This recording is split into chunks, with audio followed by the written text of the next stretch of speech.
আকাশসীমা অচল করে দেওয়ার চেষ্টা রুখে দিতে এবার ভারতের বিরুদ্ধে চড়াও পাকিস্তান। ভারতের অপারেশন সিন্দুরের পর পাকিস্তানও শুরু করল অপারেশন বুনিয়ান উন মারসুস। দেশটির স্থানীয় গণমাধ্যমের দাবি, এই অভিযানে পাকিস্তানের ক্ষেপণাস্ত্রের আঘাতে ধ্বংস হয়ে গেছে ভারতের উধামপুর ও পাঠানকোট বিমান ঘাঁটি। পাকিস্তানের প্রতিরক্ষা সূত্র বলছে, হামলা হয়েছে শিরশা এয়ারফিল্ড ও রাজৌরির মিলিটারি ইন্টেলিজেন্স কেন্দ্রে। ধ্বংস করা হয়েছে আদমপুরের S-400 আকাশ প্রতিরক্ষা ব্যবস্থাও। এমন পরিস্থিতিতে নতুন করে আরও 8টি সহ মোট 32টি বিমানবন্দরে বেসামরিক বিমান চলাচল 15 মে পর্যন্ত স্থগিত করেছে ভারত সরকার।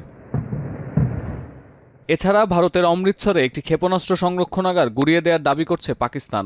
এই স্থাপনাটিতে দূরপাল্লার সুপারসনিক ক্ষেপণাস্ত্র ব্রাহ্মোস মজুত করে রাখা হতো বলে জানা গেছে। এছাড়া শনিবারের হামলায় দেহরাঙ্গিয়ারিতে অবস্থিত ভারতীয় আর্টিলারি ইউনিট ধসে গেছে বলে উল্লেখ করেছে সংবাদ মাধ্যম ডন। যদিও অমৃতসরের মিসাইল ফ্যাসিলিটি লক্ষ্য করে ছোড়া পাকিস্তানি ক্ষেপণাস্ত্র ও ড্রোন প্রতিহতের দাবি করছে ভারত। কেসারের শেকড় থেকে শিখরে।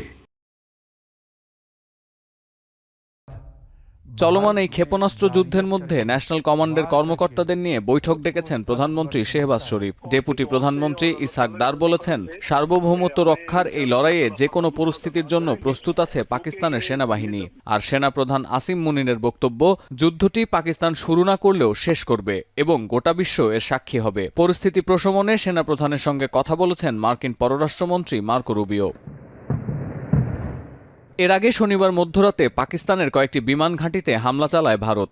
যদিও আন্তঃবাহিনী সংযোগ পরিদপ্তর ISPR দাবি করে, রাওয়ালপিন্ডির নূর খান ঘাঁটিতে ভারত ড্রোন হামলার চেষ্টা করলেও তাদের আঘাত প্রতিহত করা হয়েছে এবং বড় ধরনের ক্ষতিও হয়নি। যদিও বিমান ঘাঁটি থেকে রাজধানী ইসলামাবাদের দূরত্ব মাত্র 10 কিলোমিটার, আর এর খুব কাছেই পাকিস্তানের সেনাবাহিনীর সদর দপ্তর। ফলে হামলার পরপরই গুরুত্বপূর্ণ সেনা কর্মকর্তাদের সরিয়ে নেওয়া হয়। The missile attack by India on the Pakistan Air Force bases.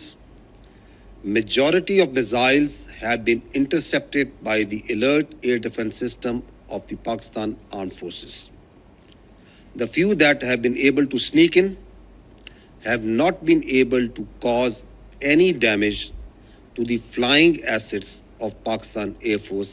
Pakistan has responded and will continue to respond to any such forms of aggression. The Indian government and the Indian armed forces, they've been responded to in the sense that we defended ourselves to this unwarranted aggression. তবে এই হামলার পর শনিবার দুপুর পর্যন্ত পাকিস্তানের আকাশসীমায় সব ধরনের বিমান চলাচল নিষিদ্ধ করেছে ইসলামাবাদ। করাচি বিমানবন্দর থেকে যাত্রীদের সরে যাওয়ার নির্দেশও দেওয়া হয়েছে। এছাড়া শুক্কুর বিমানবন্দরের কাছাকাছি একটি বিমান ঘাঁটিতে হামলার চেষ্টা করা হলে ভারতীয় সেই ড্রোনও প্রতিহত করা হয়েছে বলে জানাচ্ছে প্রতিরক্ষা সূত্র।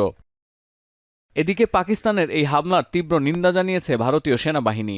বিশেষ করে তাদের অভিযোগ, বেসামরিক নাগরিকদের যুদ্ধের বলি করছে ইসলামাবাদ। এছাড়া পরিস্থিতি বিবেচনায় সরকারি হাসপাতালে জরুরি বিভাগ পর্যবেক্ষণ করেছেন দিল্লির মুখ্যমন্ত্রী রেখা গুপ্তা। অন্যদিকে ভারতের অভিযোগ সত্ত্বেও পাকিস্তানকে এক